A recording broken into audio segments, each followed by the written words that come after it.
Right now, the national average for a gallon of gas is sitting at $4.16. Diesel is over $5.60, and every week it ticks up a little more, because a strait on the other side of the planet that most Americans couldn't find on a map controls 20% of the world's oil, and it's effectively closed. So let me show you something. This is a 1983 Chevy pickup with a small block 350 V8. It has not burned a single drop of gasoline in over 60,000 miles. The fuel is wood, cut, split firewood, loaded into a steel cylinder bolted behind the cab, lit with a piece of newspaper, and within 10 minutes the engine starts and runs like it was built for it. Because in a very real sense it was. The internal combustion engine doesn't care what the combustible gas is. It never did. I'm not going to tell you this is a new idea. It's almost embarrassingly old.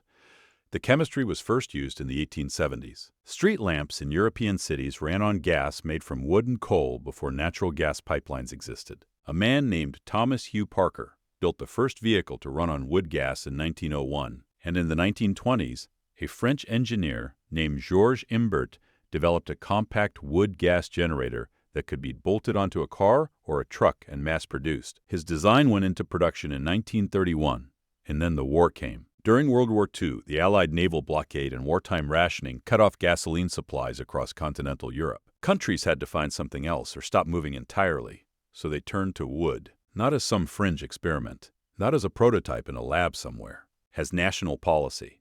Germany converted approximately 500,000 vehicles to run on wood gas by the end of the war. A network of 3,000 refueling stations was built across the country, where drivers pulled in not for gasoline, but for firewood. France, Sweden, Denmark, Austria, Norway, Switzerland, Austria, all of them did the same thing. Finland went the furthest. By 1945, 80% of all motor vehicles in Finland, roughly 43,000 cars, trucks, buses, tractors, and boats, ran on wood gasifiers. They consumed over 2 million cubic meters of wood in 1944 alone.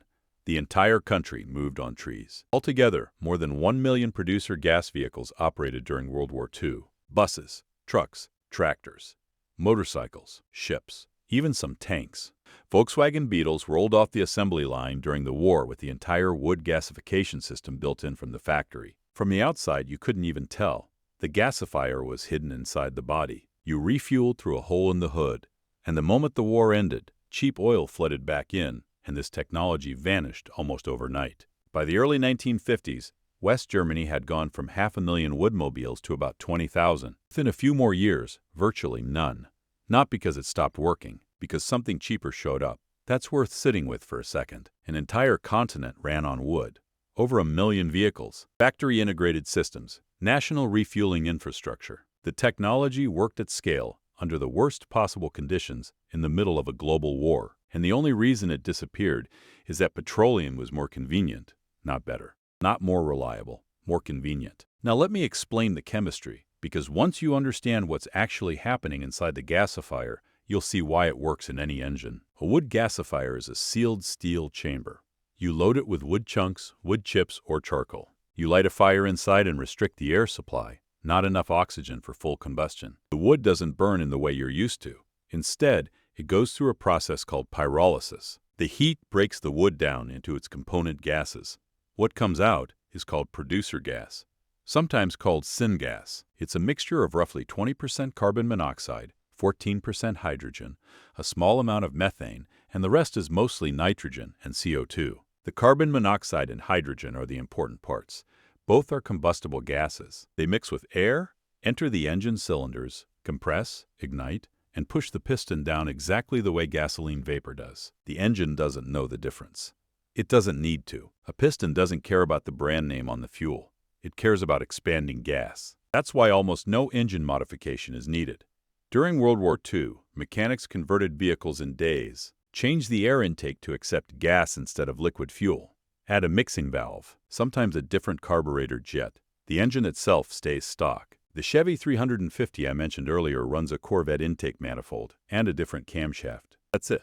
The rest is plumbing. Now, how much does this actually cost? FEMA Gasifier Plan, and yes, FEMA published a complete wood gasifier construction manual in 1989, specifically as an emergency fuel document, can be built from 2 salvaged propane tanks, some steel pipe fittings, and basic welding. The published plans are free. Total materials cost, depending on what you have lying around, $50 to $200. More refined builds, the kind that Wayne Keith in Alabama has been driving daily since 2004, cost more in materials and time. Keith has put over 100,000 miles on wood gas trucks. In 2011, he set the world wood gas speed record at 71 miles per hour on the Bonneville Salt Flats. He drives to conferences, hauls loads, runs errands. His fuel cost per mile works out to roughly 7 cents. At today's gas prices, the same mile in a conventional truck costs about 25 to 30 cents. He cut wood for a few hours on a weekend and drives all week. He's been doing this for over 20 years. A cord of wood in his system covers approximately 5,200 miles. A cord of seasoned hardwood costs $150 to $300 in most of the country. If you have your own land and a chainsaw, it costs you time and bar oil. Let me put that in current terms. At $4.16 a gallon, a truck getting 15 miles per gallon costs you about $1,430 in fuel to drive 5,200 miles. A cord of wood that covers the same distance costs you $200, maybe less.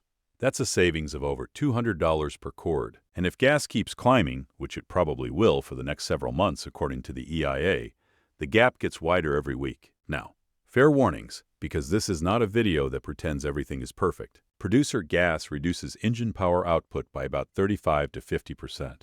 The gas has lower energy density than gasoline. Your truck will be slower. It will not win any drag races.